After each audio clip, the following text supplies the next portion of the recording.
পৃথিবীর নিয়ম এটা।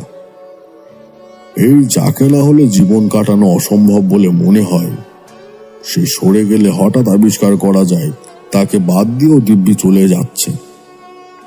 একদিন আবার সংসারের চাকা ঠিকঠাক চলতে শুরু করলো। মাঝে মাঝে হাসি শব্দ শোনা যেতে লাগলো। একেবারে স্তব্ধ হয়ে গেলেন কেবল রাঙা কাকা।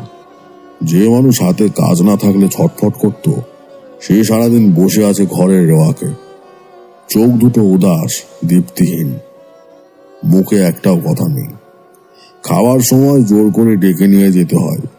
সংসারের কোনো ব্যাপারে কোনো উৎসাহ নেই।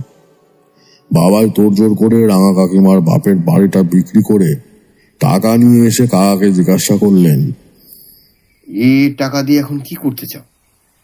রাঙা কাকা চুপ করে রইল। বলি, চুপ করে থাকলে তো চলে না বিশু।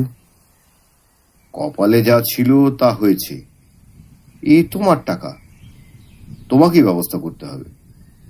রাঙা কাকা মাথা নিচু করে আস্তে আস্তে বললেন, টাকা দিয়ে আমি আর কি করব?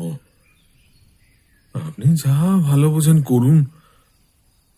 আপনি যা করবেন তাতে আমার কোনো অমত থাকবে না। তাহলে আমি বলি কি,